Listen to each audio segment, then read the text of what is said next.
All right, what's going on, everybody? I hope you guys are doing good. You're looking at a photo because the knife obviously has been sold, and I wanted to kind of do a video on why I sold it. It's a lot of people would look at this as like a grail knife, and this wouldn't be something that you would sell, and I looked at it that way as well. This is obviously the Grimsmo Knives Norseman. This is Norseman 2221.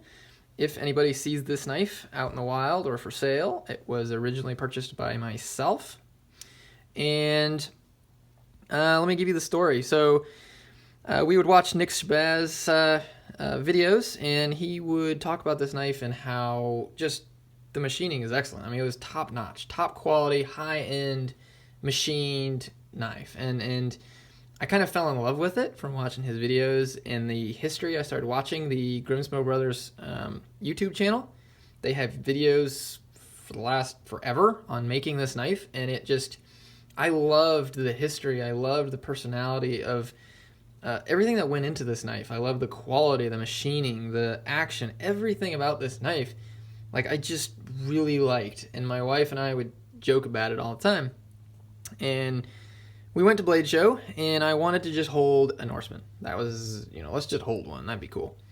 So I get there, and I see the knives, and they had just released their pens. They had this pen in a box, and they had the knives, and it had a sticker for price. And the sticker said $300, $350, something like that. Well, in my ignorance, I thought, well, maybe this $950 knife is being sold at Blade Show for $350. Maybe this is just how they do Blade Show. Well, if you know anything about Grimsmo knives, you can't just buy them. You probably can now, but at the time, you had to put your name in a lottery system and hope that you got pulled. If you got pulled, you could come buy a knife. That's how it worked. So, thinking it was $350, I put my name in the hat, as well as the three other people that were with me, my wife being one of them, and we waited. And my sister ended up getting a text that said, "Hey, you won the lottery, come pick up your knife." So I went, I picked out the knife, Norseman 2221, and I was looking at it, and I closed the case, and I saw the real price, $950, and I about had a heart attack. I was like, oh, how could it be so dumb? Like, they're not going to sell a $950 knife for $300. So I looked at my wife like, what do I do? And she was basically a great supportive wife, and she's like, well, we're here, we got called, we have it, like, let's go for it. I mean, let's go for it. So I did, and I love the knife. The knife is machining perfection. I mean, it is amazing, the time and energy that goes into making this knife, and just everything about the quality of this is great. And I loved so much about it, everything I just said. It was a great knife, and I loved carrying it. It carried really well for its size. It's very thin. Action was super good. Nothing to complain about. And you may be saying, well, why in the world did you sell it? You mean you owned a Norseman? Some of you guys who desperately want a Norseman are like, you're an idiot. Why'd you sell that knife? Oh my goodness. You should have sold it to me. Here's the deal. It was kind of the pinnacle of knives for me. That's kind of what I thought of in the sense of perfection, was the Norseman. And I started to learn as I got into more knives that there are other knives out there that are in this same category. The Koenig Eris is another one that is a small shop. It's got a story behind the making of the knife. The action of the knife is just phenomenal. It's like a Norseman. In some ways, I actually prefer this. You got your Sabenzas. You got knives that rival this and that are in that same class. Although I don't know how to put the Sabenza in that class, only because this is almost in like a showpiece class, and a Sabenza is ever bit as well made and everything, but it's more of it's a using knife. So I don't know. We'll discuss the Sabenza later, but. So, I loved the knife, and there was always one thing about this knife that it wasn't really my favorite. I didn't really love it, but I overlooked it, and I was okay with it because I liked everything else about this knife. This was the other side, by the way. I mean, look at that. Are you kidding me? That's just insanely gorgeous. Matching. I got this from, this is Grimsmo is Canadian. Got this bead custom made from a guy in Canada as well. So it was really cool. I kept the bead, so you might see that later. Anyway, the one thing about this knife that kind of ultimately led to my selling it is the blade shape. I overlooked that. It wasn't my favorite. Honestly, I can't sharpen knives, and I need to learn, but there was no way I was going to sharpen this. And at the time, I thought, I'll just send it off once a year and get it sharpened. Well, it's going to cost me like $80, and I'm not made of money. I don't really want to spend $80 every time I need to sharpen this knife. So, again, I overlooked it due to all the things I loved about this knife and just the history and my wife and I's admiration of it and all this stuff. But that one little thing, it's not little, it's the main part of the knife, that drove me to the point where I was okay selling it. And ultimately, that's what I did.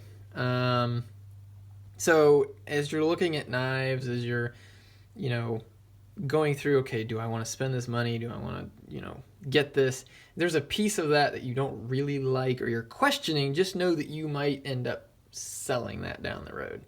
And I'm a little more aware of that now than when I was. I was just loved this knife, and it just was something about it that kind of bothered me, and I didn't let it bother me, and so there you go.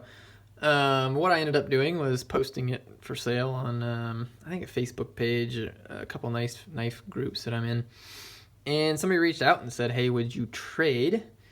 And he said, I've got a Koenig Eris, and I was like, well, I've heard of Koenig, I just know it's up there. I didn't know a ton about Koenig, so I started doing my research, looking at it, and ultimately, obviously, I said yes. So I traded the Norseman for the Koenig, plus he gave me cash to cover the difference, because there is a little bit of a price difference between the two. And with that money and a little money I got from selling other stuff, I got the Sebenza. And these are both knives. The Sebenza is...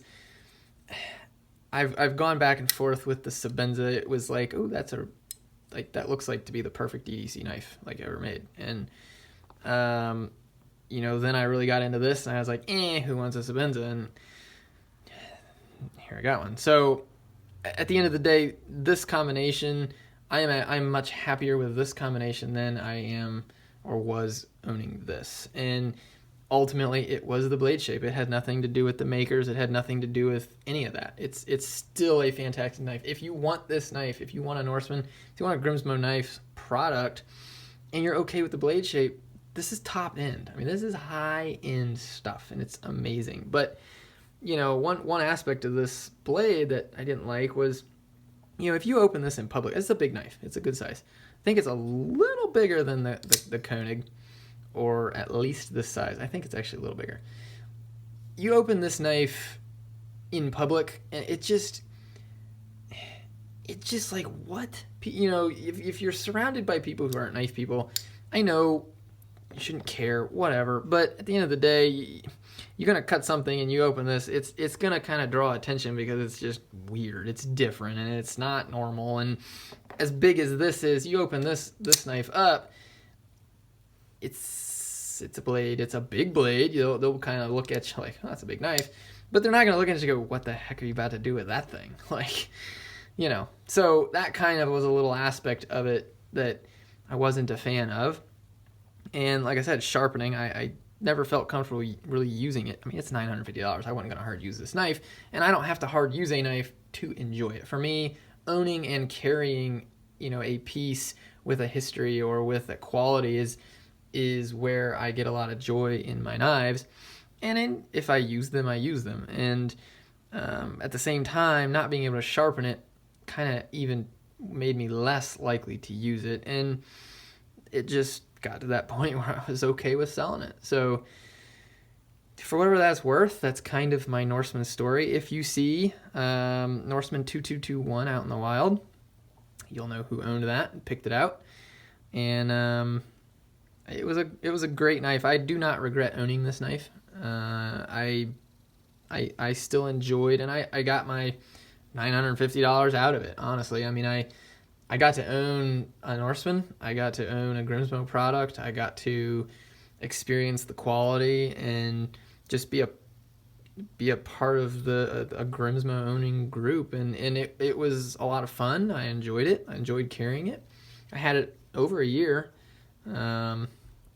so I don't regret spending $950 on it. And honestly, I got two other knives that are amazing as well, and so you know, my money just kind of shifted, and it's a great knife. If you're looking at it, just be mindful that the blade is a thing. If you don't love it, it could potentially get to the point where you're like, I'd rather just get rid of it and get something else. So for whatever it's worth, it, you know, again, I'm not knocking the makers. The Norseman's fantastic. It's just a personal taste thing.